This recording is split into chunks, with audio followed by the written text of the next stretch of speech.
Mathematician Rick talking to you about solids of revolution using the washer method. Now I got another question. Why did the mathematician write sine over cosine all over her body?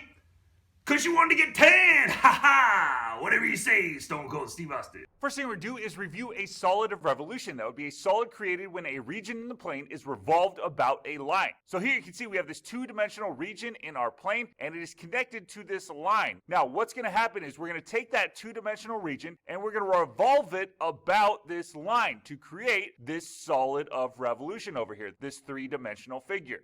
Now, the axis of revolution is the line which a region in the plane is revolved about to create a solid of revolution. So we just said we're going to take a region in the plane and we're going to revolve it about a line to create this solid of revolution over here. Now, that line that it's revolving about, we call the axis of revolution. Next thing we're going to do is review a disk. Remember, that's a solid created by revolving a rectangle about an axis of revolution adjacent to one side of the rectangle. So when we calculated the volume of a three-dimensional solid using the disk method in the previous lesson, the reason we were able to use the disk method is because the area of your region was connected to your axis of revolution on one side. Because of that, we used the disk method, which meant that the radius of your given circular cross sections were going to be the distance between whatever your function was and your axis of revolution. Today, it's going to be a little bit different. That brings us to a washer. A washer would be a solid created by revolving a rectangle about an axis of revolution that is not adjacent to one side of the rectangle. So as you can see, our region here, our little representative rectangle, is no longer attached to our given axis of revolution, meaning that there's going to be this little space in here. So when I revolve this rectangle about our axis of revolution, it's going to create a little hole in the middle, giving us a little donut or a washer. Now what I need you to know is that in order to find the volume of a solid generated by revolving some region about an axis of revolution that it's not attached to, you're going to integrate the area formula for a circle just like we did before with the disk method, where the radius is going to be the distance from your axis of revolution to whichever function is furthest away from your axis of revolution. That distance we're going to call capital R, or the outer radius. Then in that same integral, you're going to subtract another area of a circle formula, but this time your radius is going to be the distance from your axis of revolution to whichever function is closest to your axis of revolution. And we're going to call that radius lowercase r, or the inner radius. So in your integral, it's going to be pi capital R squared minus pi lowercase r squared, which I want you to note can be simplified like this. Next, we're going to quickly review finding volume using cross sections. So this says to find the volume of a solid with a known cross section, like a square, triangle, etc., take the definite integral of the area of the given cross section over the specified interval. So let's say we have a three-dimensional figure like this, and we want to find the volume of this figure. What we're going to do is we're going to integrate from x is equal to 0 to x is equal to whatever x value this is, the area formula for one of these cross sections, which in this case would be a rectangle. If I were to integrate the area formula for a rectangle on this given interval from this x value, x is equal to 0, to this x value, whatever that may be, it will give me the exact volume of this three-dimensional solid that has rectangular cross sections. Now note, this is very similar to the way we find the exact area under the curve. When we integrate to find the area under the curve, we're technically adding up the areas of an infinite amount of rectangles. Here, we're technically adding together the volumes of an infinite amount of rectangular prisms with width of dx, or delta x. So again, all you need to note is that in order to find the volume of a three-dimensional figure with known cross sections, you know what shape the cross section is. You can just integrate the area formula for that cross section on your specified interval. That will give you the volume. Now let's quickly review how to find the volume of a three-dimensional solid using the disk method. So to find the volume of a solid with the disk method, you must use the given integrals, where pi r squared represents the area of each cross-section, which is a circle, and dx represents the width of each cross-section. So just like finding the volume of your three-dimensional solid with known cross-sections, all you have to do to find the volume of our three-dimensional solid here is integrate the area formula for its given cross-section. And because we're revolving a region about a line, the cross-sections of this three-dimensional solid are going to be circles. So we are integrating the area formula for a circle, pi r squared. Now in this case, because pi is just a constant, we can move that out front of the integral sign. So we're really just integrating r squared, where r is the radius of that cross section. And the radius of your circular cross section is just the distance from your axis of revolution to your actual function. So what we're actually doing with this integral is we are adding together the volumes of an infinite amount of disks in order to get the exact volume of this three-dimensional solid. And these disks have a radius of r, which we just talked about, and a width of delta x, or dx. Now, something I want you to note would be that these figures down here all deal with a horizontal axis of revolution, but you can have a vertical axis of revolution. And when that happens, instead of integrating with respect to x, you're going to be integrating with respect to y. So please pay attention to whether your axis of revolution is a horizontal line or a vertical line.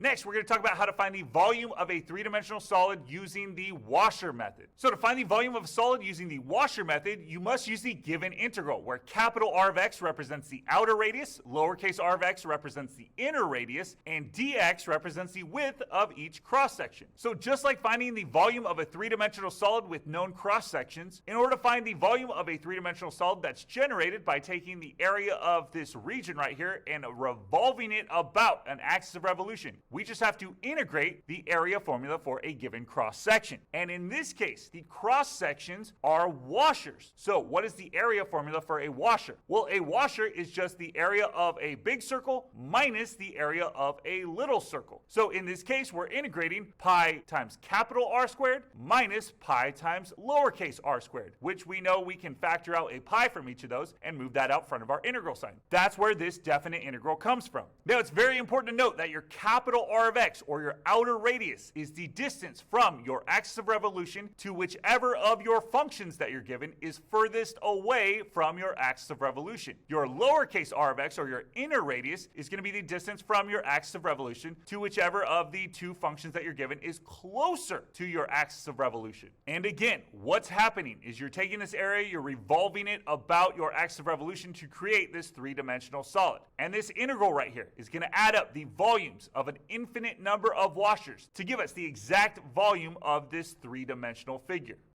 Why was Power so stressed? Because his boss kept making him work overtime.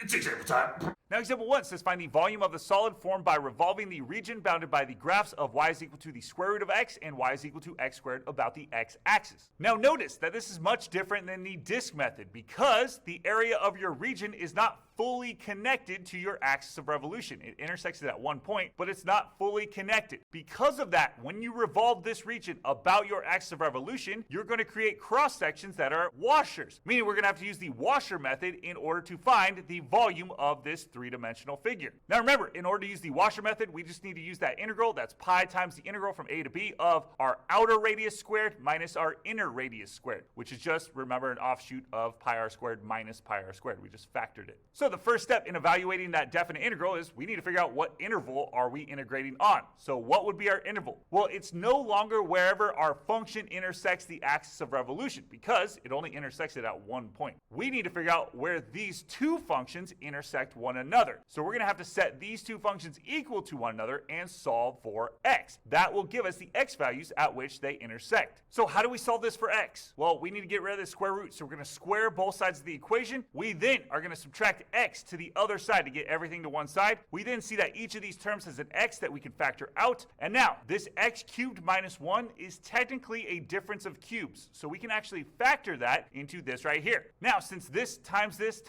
equals 0, we can use the zero product property and set each of these things equal to 0. So we get x is equal to 0, x is equal to 1, and over here, this actually does not equal 0. So we're only going to have two x values at which these functions intersect. X is equal to 0 and x is equal to 1, meaning our interval that we're going to integrate on is from 0 to 1. And we can confirm that with our graph, and you see that these two functions do in fact intersect at x is equal to 0 and x is equal to 1. Next, we need to figure out the area formula for our given cross section. Well, because the area of our region right here is not fully connected to or adjacent to our axis of revolution along our given interval from 0 to 1, we know that our cross sections are going to be washers, meaning we're going to have to use the washer method in order to evaluate the volume of this three-dimensional figure. So in the washer method, there's two things you need to find. You need to find the outer radius and the inner radius. Your outer radius, or capital R of x, is going to be the distance from your axis of revolution to whichever function is farthest away from that axis of revolution, which in this case would be y is equal to the square root of x. So how do I find that distance? Well, I take whichever is greater, which in this case would be y is equal to the square root of x, subtract whichever is lesser, which would be our axis of revolution, y is equal to 0, and I get that that distance right there would just be rad x minus 0, or rad x. Now, because it's the washer method, I also need to find an inner radius, which would be the distance from your axis of revolution to whichever function is closest to your axis of revolution, which would just be the other function, in this case, y is equal to x squared. So the distance from your axis of revolution to the other function, y is equal to x squared, to find that, you just subtract whichever is greater from whichever is lesser. So in this case, it would be y is equal to x squared minus our axis of revolution, which is y is equal to 0. So x squared minus 0 just gives you x squared. That would be the distance between your axis of revolution and your innermost function, your inner radius. Now that we found our outer radius, our inner radius, and our interval, we can plug those into the definite integral that we use in the washer method, which is pi times the integral from a to b of your outer radius squared minus your inner radius squared. Now we know our outer radius, or capital R of x, is rad x. That's going to go in here. And we know our inner radius, or lowercase r of x, is x squared. That's going to go in here. Now all we have to do is evaluate this definite integral to find the volume of the solid created by revolving this region about the x-axis. So let's go ahead and evaluate this definite integral using the fundamental theorem of calculus. To do that, the first thing we need to do is simplify inside of these parentheses. So rad x squared, these two things just cancel each other out. We just get x, and x squared gives you x to the 4th.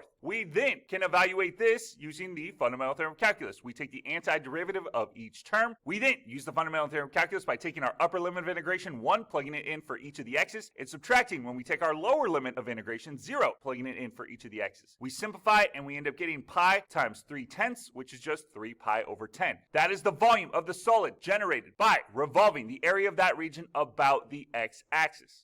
Now example 2 says find the volume of a solid formed by revolving the region bounded by the graphs of y is equal to rad x, y is equal to 0, and x is equal to 4 about the line y is equal to 3. So we again are given the area of a region. This time it's bounded by the graph of y is equal to rad x, y is equal to 0, which is the x-axis, and x is equal to 4, this vertical line. So that creates this little region. And we're revolving it this time about the line y is equal to 3. So because we're revolving the area of this region about a horizontal line, and the region is not fully attached or adjacent to our axis of revolution along a given interval, we know we're going to have to use the washer method. So we're going to have two separate radii that we're going to have to find, the outer radius and the inner radius. So one thing I want you to note here is that the axis of revolution this time is above our given region. So that's going to affect how we solve for our outer radius and inner radius, and we'll show you that in a second. So let's pretend for a second we didn't have the graph. We didn't know we were integrating from x is equal to 0 to x is equal to 4. Pi times the outer radius squared minus pi times the inner radius squared. What would we do? Well, first thing you would do, because we're revolving the area of some region about a horizontal line, y is equal to 3, we need to figure out what interval are we integrating on. So the interval is going to be determined based on where these two functions intersect. Where does y equals rad x equal y is equal to 0? Or where does rad x equal 0? Well, we know that from our graph, those two functions equal one another at x is equal to 0. And we can actually set those two functions equal to one another and solve to prove that. And we get that x is equal to 0. But we need two separate x values for our interval. We're integrating from x is equal to 0 to x is equal to what? Well, we're given the other equation that bounds this region. It's x is equal to 4. So we are integrating from x is equal to 0 to x is equal to 4. The next step in finding the volume of the three-dimensional solid created would be to determine what area formula are we going to use. What is the area of our given cross section here? Well, remember, we are revolving this region about a horizontal line, and this region is not fully connected to our given axis of revolution along our interval from x is equal to 0 to x is equal to 4, meaning there's a little space in here. Meaning if we were to take a cross-section of that three-dimensional solid after this is revolved about y is equal to 3, it would be a washer. So we're going to have to use the washer method. So we have an outer radius we need to find and an inner radius we need to find. The outer radius, or capital R of x, is the distance between your axis of revolution and your outermost function, which in this case would be the function y is equal to 0. That is farthest away from your given axis of revolution. So how do we find this distance right here? Well, you take whatever is greater and subtract whatever is lesser. So in this case, our axis of revolution is actually greater than our outermost function. So we're going to take y is equal to 3 and subtract y is equal to 0. And we end up getting 3 minus 0, which is just 3. That is the length of our outer radius, or capital R of x. Next, we need to find our inner radius. So that would be the distance from your axis of revolution to your innermost function. In this case, that would be from y is equal to 3 to y is equal to rad x. And again, your axis of revolution is greater on this interval than your function. So to find that radius, you're going to take your axis of revolution 3 and subtract your innermost function, rad x, and you get 3 minus rad x. That is going to be your inner radius. Now that we have our outer radius and inner radius, we can set up our definite integral that we used during the washer method. That would be pi times the integral from a to b of your outer radius squared minus your inner radius squared. So what I'm going to do is I'm going to take my outer radius, which I found to be 3, plug that in here. I'm going to take my inner radius, which I found to be 3 minus rad x. I'm going to plug that in here. Now all I have to do is evaluate this definite integral to find the volume of that solid created by revolving this region about the line y is equal to 3. So let's go ahead and solve this using the fundamental theorem of calculus. To do that, I first need to simplify inside my parentheses here. 3 squared is going to give me 9, and then here 3 minus rad x, that quantity squared is the same thing as 3 minus rad x times 3 minus rad x. So when I FOIL that out, I get this. Now I simplify this. We then can evaluate this using the fundamental theorem of calculus. We take the antiderivative of each term, and when I do that, I end up getting something that looks like this. Now each of these are going to simplify to x to the 3 halves over 3 halves. That I can then multiply to the 6 out front, which simplifies to 4x to the 3 halves. Now I can evaluate this using the fundamental theorem of calculus. I can take my upper limit of integration, which is 4, plug that in for each of the x's, and subtract when I plug in my lower limit of integration, 0 for each of the x's. I then simplify each of those parentheses, multiply the pi on at the end, and I get that the volume of the solid created by revolving the region bounded by y is equal to rad x and y is equal to 0, and the vertical line x is equal to 4 about the horizontal line y is equal to 3 is going to be 24 pi.